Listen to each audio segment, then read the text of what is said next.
दोस्तों नमस्कार, मैं राम सूरत यादव। एक बार चीफ जस्टिस ऑफ इंडिया को लेकर के एक बहुत बड़ी खबर फिर सामने आ गई है और इस बार तो प्रधानमंत्री मोदी ने हद ही कर दिया है। एक तरीके से खुली चुनौती चीफ जस्टिस ऑफ इंडिया को दे दिया है कि आप काम कुछ नहीं करते, सिर्फ फैसलों को लटकाते हैं और कोलेजियम सिस्टम को लेकर के आए दिन जो है जजों का ट्रांसफर को लेकर के ही आपके पास काम बचा है। तो आप समझ सकते हैं कि किस तरीके से प्रधानमंत्री मोदी जी चीफ जस्टिस को लेकर के इतनी बड़ी खुली चुनौती दे दी है। आज हम इसी पर खुलासा करेंगे और आपको ये भी बताना चाहता हूं कि जब से D.Y.. Chandrachud chief justice of India बने हैं 52,000 केसों का मतलब एक वर्ष में उन्होंने निपटारा किया है और उसके बाद भी इस तरीके से उनको खुली चुनौती दे दी गई है कि आप या तो पद से हट जाएं या तो जो है काम तेज करें, क्योंकि आपके रहने से न्याय की व्यवस्था एक तरीके से चरमरा रही है। तो आप इसी पर हम पूरा खुलासा करने मैं जा रहा हूं और आपको यह भी बताना चाहता हूं कि अब पूरी एक तरीके से सरकार और न्यायपालिका के बीच जंग बहुत तेज हो गई है, क्योंकि जैसे जैसे चुनाव नजदीक आता जा रहा है प्रधानमंत्री मोदी जी डी.वाई. चंद्रचूड़ से बेहद परेशान हैं, क्योंकि कभी कभी ऐसे सवालों को डी.वाई. चंद्रचूड़ पूछ रहे हैं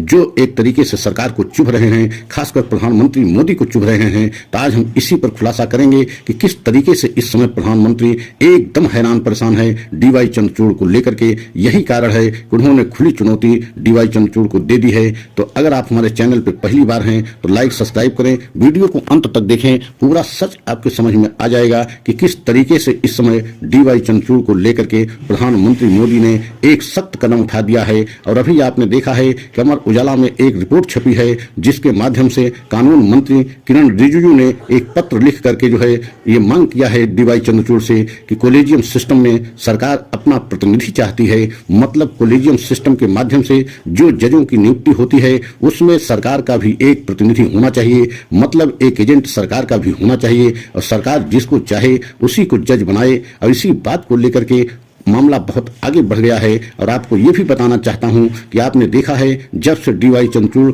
चीफ जस्टिस ऑफ इंडिया बने हैं तभी से रह रह करके जो है सरकार, खासकर बीजेपी सरकार, ये कोशिश करती रहती है कि कोलेजियम सिस्टम में एक प्रतिनिधि सरकार का होना चाहिए, एक एजेंट सरकार का होना चाहिए, जिससे जो सरकार चाहे उसी की नियुक्ति जज के पद पर हो। और यही बात को जो है डी.वाई. चंद्रचूड़ एक साल से इनकार करते चले आ रहे हैं और एक तरीके से नसीहत देते चले आ रहे हैं बीजेपी सरकार को ये संभव नहीं होगा। कोलेजियम सिस्टम में सरकार की दखलंदाजी किसी भी कीमत पर बर्दाश्त नहीं की जाएगी। और इसी बात को लेकर के मोदी सरकार बेहद जो है टेंशन में है, क्योंकि मोदी जी चाहते हैं कि पूरी तरीके से कोलेजियम सिस्टम में भी पकड़ हो।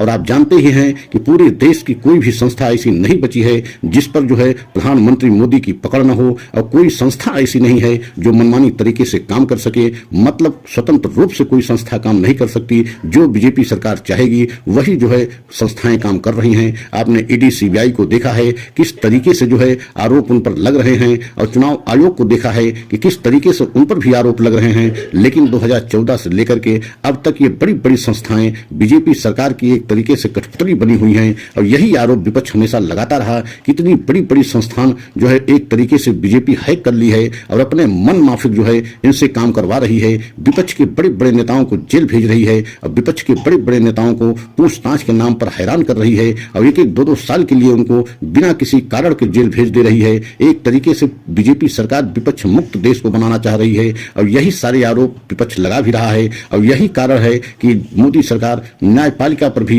यही कदम उठाने की कोशिश कर रही है कि न्यायपालिका भी हमारे एक तरीके से देख रेख में और हमारे कब्जे में हो जाए। जैसे हम सभी संस्थानों पर कंट्रोल किए हैं उसी तरीके से न्यायपालिका पर भी कंट्रोल हो जाए। लेकिन ऐसा डी.वाई. चंद्रचूड़ होने नहीं दे रहे हैं। और आप देख रहे हैं डी.वाई. चंद्रचूड़ जब से जो है चीफ जस्टिस ऑफ इंडिया बने हैं तभी से बीच बीच में रह रह करके सरकार और जो है न्यायपालिका की जंग शुरू हो जाती है। लेकिन लास्ट में अंतोगत्वा जो है सरकार को पीछे हटना पड़ता है, लेकिन सरकार मानती नहीं। उसके बावजूद रह रह करके जो है एक तरीके से जंग शुरू कर देती है कोलेजियम सिस्टम को लेकर के। लेकिन ये तो तय है कि जब तक D.Y.. Chandrachud chief justice of India रहेंगे किसी भी कीमत पर जो है सरकार की बातों को मानने के लिए तैयार नहीं है। और आपने देखा है कि बीच बीच में ऐसे तल्ख सवाल, ऐसे तल्ख टिप्पणी जो है डीवाई चंद्रचूड़ सरकार के ऊपर करते हैं, जिससे पूरी सरकार हिल जाती है। अभी आपने देखा है मेयर चुनाव को लेकर के एक तरीके से चंडीगढ़ के मेयर के चुनाव जिस तरीके से उसमें धांधली हुई और उसका वीडियो जिस तरीके से जारी हुआ, उस वीडियो को देखने के बाद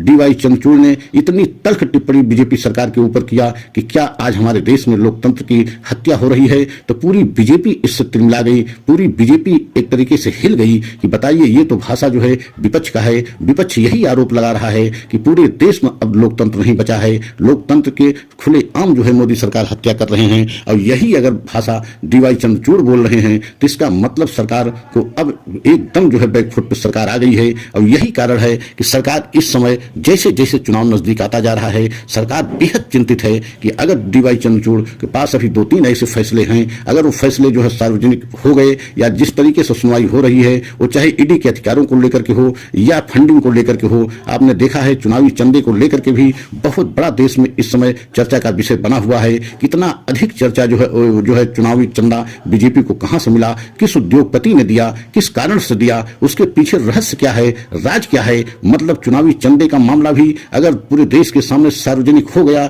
2024 चुनाव से पहले तो बीजेपी के लिए एक बहुत बड़ा झटका होगा। और एक तरीके से ये माना जा रहा है कि चुनावी चंदे को लेकर के पूरा मामला और पूरी बहस एक तरीके से पूरी हो गई है और किसी भी समय चुनावी चंदे को लेकर के फैसला देश के सामने आ सकता है। तो उसमें भी बीजेपी को एक तरीके से बहुत बड़ा झटका लगेगा। यही कारण है कि बीजेपी चाहती है कि किसी तरीके से डीवाई चंद्रचूड़ जो है चीफ जस्टिस ऑफ इंडिया के पद से हटें। अगर नहीं हटते तो चुनाव से पहले अगर ईडी के अधिकारों को लेकर के भी फैसला अगर देश के सामने आ गया और ईवीएम को लेकर के भी जिस तरीके से पूरे देश में आंदोलन चल रहे हैं, वकील समुदाय ने जंग छेड़ दिया है, अगर उसको भी लेकर के फैसला देश के सामने आ गया तो बीजेपी के लिए बहुत बड़ी मुश्किल हो जाएगी। और इसी वजह से बीजेपी चाहती है कि डीवाई चंद्रचूड़ या तो अपना पद छोड़ दें या तो बीजेपी के इशारे पर या बीजेपी के कहने पर जिस तरीके से सभी संस्थान चल रहे हैं उसी हिसाब से न्यायपालिका भी चले। लेकिन यह संभव नहीं है क्योंकि डीवाई चंद्रचूड़ इतने सख्त और बेहद ईमानदार हैं कि वो सरकार के दबाव में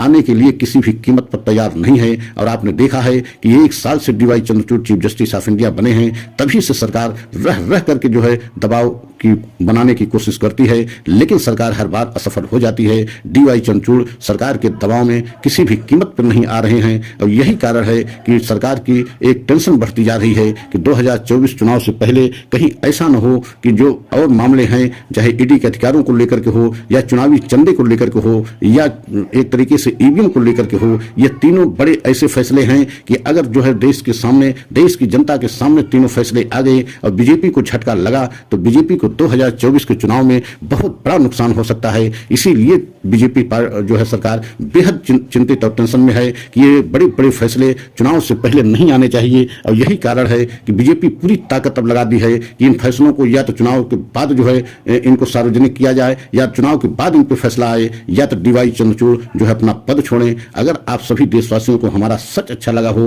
तो लाइक सब्सक्राइब जरूर करें, कमेंट के द्वारा अपनी राय हमें अवश्य दें क्योंकि आपकी राय हमें बहुत महत्वपूर्ण होती है और उसी राय के आधार पर हम अगला वीडियो बनाते हैं। और अगला वीडियो पुनः हम आप लोगों के सामने जल्द से जल्द लेकर के आएंगे। तब तक आप लोग इंतजार कीजिए। जय हिंद, जय